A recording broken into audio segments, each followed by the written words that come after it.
لفظ بیا تقسیم کو ما تاسو ته ویلو د لفظ دوه قسمونه دي. لفظ دوه قسمونه دي. لفظ په دوه قسمه دي. یو ته وایي معنی والا او یو ته وایي بغیر معنی والا. بې معنی یعنې چې څه معنی نه وي. دې خوا داسې لیکلی شو بغیر معنی والا. بغیر معنی والا نو دی معنی والا ته کلمه هم ویلی شي. ٹھیک شوه؟ دی معنی والا ته کلمه وایي او بغیر معنی والا ته محمل وایي. محمل بغیر معنی والا ته محمل وایي. دا محمل زموږ په کار باندې نه راځي. زموږ د کار څیز چې دی هغه کلمه ده. د کار څیز زموږ کلمه ده او محمل دا زموږ په کار نه راځي. په ټول قرآن، حدیث، فقه، عربی په هر څیز کې چې دی په هر یو فن کې بې معنی الفاظ دا محمل الفاظ نشته دی. محمل الفاظ نشته. معنی والا لفظ پکې شته. دې معنی والا ته کلمه وایي. اوس د کلمې باره کې بیا پرون موږ خبره کړې وه چې کلمه څه ته وایي. نو کلمه بیا تقسیم کړې وه. همدې لفظ ته کلمه هم وایي. لفظ څه وایي؟ کلمه وایي. اوس دا کلمه موږ مخکې کلمې کې خبرې مونږ کوو. نو ما تاسو ته ویلي وو کلمه درې قسمه ده. د کلمې درې قسمونه دي: اسم، فعل او حرف. نو ما تاسو اسم د څیزونو نومونو ته، د ځایونو نومونو ته او د حیواناتو نومونو ته اسم وایي. فعل څه ته وایي؟ بیا مې تاسو ته ویلي فعل کار ته وایي او دې کار سره د زمانه ضرور شامل وي. زمانه مطلب وخت خامخا یا به دا پرون شوي یا به اوس کېږي او یا به سبا کېږي. نو د زمانې نه مراد وخت دی. ٹھیک شوه؟ ماضي، حال، مستقبل. دې ته به داسې ولیکو ماضي، حال او مستقبل. نو زمانې نه مراد ماضي، حال، مستقبل دی. ٹھیک شوه؟ او حرف نو ما تاسو ته ویلو حرف یو داسې کلمه ده چې اسم یا فعل دې دواړو کې ورسره یو هم میلاو نشي نو هیڅ مطلب یې نه وي. ټیک شوه؟ ښه. اوس په دې کې به په دې کلمې په دې اقسام چې دا کوم درې قسمونه دي اسم، فعل، حرف. نو په دې اسم د دې کلمې په دې درېو قسمونو کې اسم، فعل، حرف نه به اول نمبر اسم دی. نو د دې اسم نه به مونږ اوس شروع کوو چې اول به مونږ اوس د دې اسم به اوس تقسیمو. اول هم کلمه تقسیم کړه چې د کلمې درې قسمونه، اوس په اسم تقسیمو. نو د اسم بیا نور قسمونه دي. نو د اسم اول قسم چې دی هغه جنس دی. ایک نمبر دا جنس دی. او د دې کلمې دویم نمبر قسم عدد دی. عدد لحاظ سره اسم څه شی دی. دریم نمبر قسم د اسم څه شی دی؟ وسعت دی. چې وسعت لحاظ سره اسم څه شی دی. اوس زه تاسو ټول په دې باندې پوهیم چې جنس څه ته وایي، عدد څه ته وایي، وسعت څه ته وایي او څلورم قسم د اسم څه شی دی. نو هغه وګورئ. هغه اعراب دی. اعراب دا څلور قسمونه دي. د اسم څلور قسمونه دي. د اسم څلور قسمونه دي. تر کومې پورې چې تا د اسم دا څلور قسمونو باندې ښه مهارت حاصل کړی نه وي نو تاسو یو قسم جمله نشئ جوړولی. د عربی یو جمله هم نشئ جوړولی. او چې کله تاسو د اسم جنس وپېژندو، عدد هم وپېژندو، وسعت هم وپېژندو، اعراب هم وپېژندو نو د هغې نه پس به تاسو ډېر په اسان انداز سره او ښه د عربۍ د هرې جملې په معنا به هم پوهېږئ، د هرې جملې تاسو په جواب هم انشاءالله ورکولی شئ. نو جنس څه ته وایي؟ اوس جنس پیژنو. دا اسم چې دی که نه جنسي لحاظ سره څه شی دی. جنس تاسو به د سکول یا د کالج وغیره چې کوم فارمونه ډک کړي په هغې کې به تاسو لیدلي یا طلباو چې کوم د وفاق دپاره کوم دغه ډک کړي فارمونه هغې کې لیکلي جینډر یا لیکلي جنس. انګلیش کې چې لیکلي جینډر یې لیکلي یعنې ته د جنسي لحاظ سره مذکر یې که مؤنث. نو جنس څه ته وایي؟ مذکر او مؤنث. نو دا اسم چې دی جنسي لحاظ سره به یا مذکر وي یا به مؤنث وي. جنسي لحاظ سره به اسم مذکر وي یا به مؤنث وي. جنسي لحاظ سره به اسم یا مذکر وي یا به مؤنث وي. دې نه پس اوس عدد څه ته وایي؟ نو اوس به دا اسم مونږ ګورو چې عدد لحاظ سره اسم څه شی دی. عدد لحاظ سره مثلا دا اسم چې دی دا واحد دی واحد یو ته وایي دا قلم اسم دی کنه نو دا اسم اوس موږ سره د عدد لحاظ دا یو قلم دی که دوه دي که درې دي که لس دي که شل دي دا څه دی نو عدد دی عدد یعنی چې څومره دي نو واحد عدد لحاظ سره به اسم یا واحدي ٹھیک شو یا به جمع وي نو دا یاد ساتئ په پښتو کې اردو کې انګلیش کې فارسی کې په هر ژبه کې یو څیز چې هغه ته واحد وایي د یو نه چې زیاتېږي هغه ته جمع وایي لیکن عربي د دې خلاف ده عربي کې داسې نشته عربي کې چې کله یو څیز وي هغه ته واحد وایي چې کله دوه څیزونه وي نو هغې ته مثنا وایي هغې ته څه وایي مثنا یا تثنیه مثنا یا تثنیه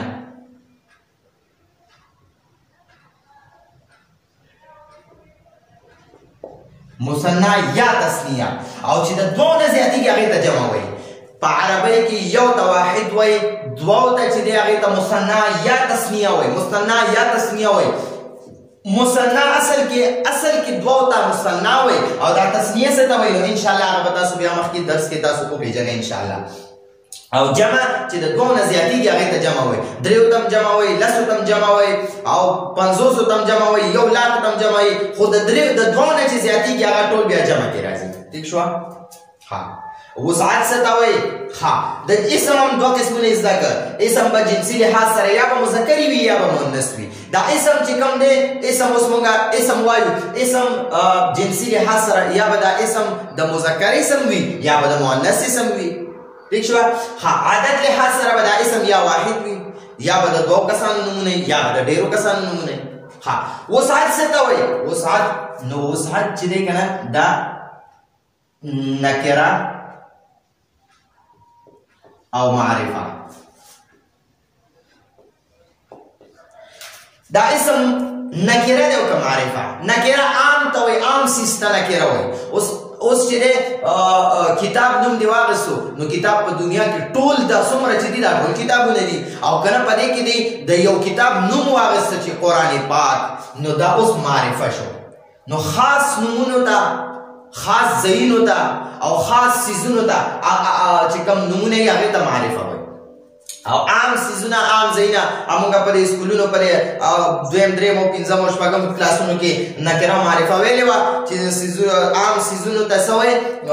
دغه وایي نکره وایي او خاص څیزونو ته اوس په پاکستان کې قائد اعظم بابا چې و نو قائد اعظم بابا یو دی ټول پاکستان کې ټول قائد اعظمان دي که نه یو نو یو و نو هغه معرفه دی علامه اقبال صاحب رحمه الله چې زموږ د قومي شاعر چې هغه د ټول پاکستان د خلک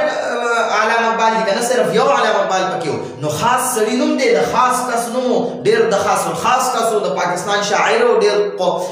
نیک او بزرګ او صوفي شاعر و نو هغه معرفه دی اوس عبدالرحمن بابا زموږ د پښتنو شاعر و نو هغه د پښتنو شاعر عبدالرحمن بابا چې دی هغه خاص سړی و خاص سړی و نو هغه ټول خو عبدالرحمن بابا نه دي صرف هغه یو سړی و نو هغه معرفه دی اوس عام څیزونه دي قلم نو قلم د هر چا قلم کېدی شي زما قلم کېدی شي ستاسو قلم کېدی شي چې د قلم نوم دی واخیست دنیا کې ټول قلمونه اوس چې دی وي چې د قاري صاحب قلم یا د تور قلم یا ستاسو د لاس والا دا قلم نو دا اوس معرفه شو او چې کوم عام څیزونه دي هغه نکره نکره دي ٹھیک شو نو دا اسم با وسعت لحاظ سره یا به نکره یا به معرفه دغه شان اوس ګورئ مخکې اعراب څه ته وایي اعراب مونږ خلک او دا د قرآن پاک ډېر اهم وصف دی ډېر اهم ترین وصف دی چې په دې باندې پوه شوې چې په 90% قرآن باندې پوه شوې 90% عربۍ باندې پوه شوې که اعراب دې وپېژندل 90% عربي دې زده کړه که په اعراب دې ونه پېژندل ته بلکل په عربۍ باندې نه پوهېږي نو اعراب مونږ خلکو څه ته وایي اعراب زمونږ خلک چې دي اعراب څه ته وایي دې ته غوږ کېږدئ زبر زیر پیش ته اعراب وایي اسکولونو پرچو کې تاسو به لیدلي هغې کې موږ ته ویلي چې یاره موږ ته به لیکل په پرچه کې چې یاره یو جمله به لیکلې وه په دې باندې اعراب ولګوئ نو اعراب به موږ زبر زیر پیش ولګو لیکن دا غلطه ده زبر زیر پیش ته حرکات وایي او اعراب څه ته وایي دا د اعراب د اسم حالت ته وایي او د اسم د آخري حرف حالت ته وایي اعراب څه ته وایي د اسم د آخري حرف حالت ته اعراب وایي نو دا حالت به څه وي یا به حالت رفع وي حالت رفع یا به حالت نصب او یا به حالت جر وي ٹھیک شو دا درې حالت وي که د دې نه بغیر تاسو آسان لیکئ نو داسې لیکلی شئ اعراب څه ته وایي مرفوع منصوب او مجرور نو د مدارس چې څومره طلبه کرام دي هغې اکثر په دې کې په شش و پنج کې وي چې هغې اعراب لحاظ سره چې کوم هغه 16 اقسام دي د اسم کوم اقسام دي 16 اقسام هغه یادول او په هغې ګوټه لګول او هغې باندې هغه ډېر مشکل دي اکثر طلباو ته هغه نه یادېږي نو انشاءالله په دې کې به هغه څیز نه وي زه به تاسو د هغې نه ډېر په اسان انداز کې روباسم انشاءالله نو تاسو به اوس د اسم اعراب پېژنئ چې اعراب څه ته وایي مرفوع منصوب مجرور دا اسم مرفوع دی یا دا اسم منصوب دی یا دا اسم مجرور دی نو مرفوع به هم پېژنو منصوب به هم پېژنو مجرور به هم پېژنو انشاءالله تاسو به په خپله باندې ووینئ اوس انشاءالله دا نننې زموږ دا سبق خو دا اختتام ته ورسېدو انشاءالله تاسو دا ښه ټیټ یاد کړئ او نن موږ د اسم اقسام ولیکل چې د اسم 4 قسمونه دي د اسم څو قسمونه دي 4 قسمونه دي اوله کلمه ولیکله چې د کلمې 3 قسمونه دي اسم فعل حرف نو بیا به اوس دا یو به اوس تقسیمو اسم به اول تقسیمو بیا به د فعل وخت راځي په منځ کې به پکې د حرف راځي نو انشاءالله اول به موږ اسم زده کوو د اسم چې څومره خبرې دي دا ټولې به اول زده کوو د هغې اول به د اسم دا 4 قسمونه زده کوو چې دا 4 قسمونه دي د اسم نه زده کړي ته د عربۍ یو جمله څه کې بلکې دوه الفاظ هم نشي جوړولی اول به د اسم 4 اقسام زده کوو دا ډېر اهم دي بالکل فرض عین دي دا به ضروري زده کوو نو اسم به جنسي لحاظ سره یا به مذکر وي یا به مؤنث وي عدد لحاظ سره به واحد مثنى جمع وي او وسعت لحاظ سره نکره معرفه به وي اعراب لحاظ سره مرفوع منصوب مجرور به وي نو دا زموږ نننی سبق و خپلو ملګرو سره هم شیر کړئ او په غور سره دا اورئ او انشاءالله الله جل جلاله به دله په دې باندې ډېر لوی اجر درکوي یو به تاسو په قرآن باندې پوهېږئ او انشاءالله تاسو به نور یو ځان سره بیا یو شاګرد کېنوئ یا یو ملګری کېنوئ د دې تکرار ورسره وکئ هغې باندې دا خپل سبق پوخ کئ انشاءالله په دې به تاسو ډېر ماهران شئ په قرآن حدیث فقه عربۍ باندې په اسان انداز کې تاسو پوهېږئ او انشاءالله دې نه پس انشاءالله موږ خپل تفسیر کلاس هم شروع کوو هغه به انشاءالله هغې کې به یو شپږ اووه سبقونه اول همدا په شان د ګریمر وي زموږ دا لسان قرآن دا درس خو به شروع وي دا د عربۍ دا ګریمر خو به شروع وي انشاءالله دا به هم تاسو ګورئ او یو درس په انشاءالله 10 منټ 15 منټ 20 منټ دا به مختصر یو درس د تفسیر هم اپلوډ کوو هغې کې به 5 یا تقریبا 10 پورې خواوشا دومره سبقونه به د ګریمر وي او د صرف او نحو به وي او د هغې نه پس به انشاءالله زموږ تفسیر شروع کېږي او باقاعده به یوه صیغه یو لفظ هغه به تاسو ته په بورډ باندې حل کوم چې کوم دلته د دې صیغې اصل څه شی و دا بیا د څه د وجې نه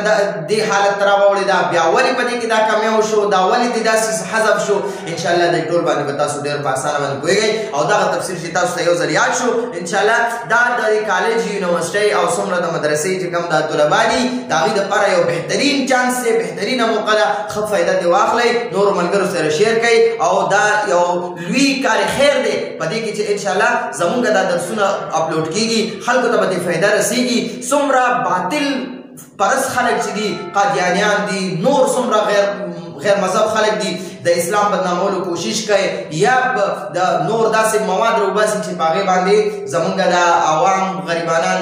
دوکه کوي نو ان شاء الله دا غي مقابله وکړو ان شاء الله دلته کې به دا درسونه زده کوو او مخکې به ان شاء الله ټول دنیا ته حضور صلی الله علیه وسلم اخیری نبی دی قیامت پورې بل نبی ناراضي د الله دین زده کول او ټول دنیا ته رسول دا زمونږ د ټولو مسلمانانو د لا اله الا الله محمد رسول الله چې چا ویل دا د غي کار دی قران پاک کې سوره یوسف اخره کې الله پاک نبی علیہ السلام ته فرمایي و اے زمانه نبی قل هذه سبيلي ادعو الى الله على بصيرة انا ومن اتبعني اے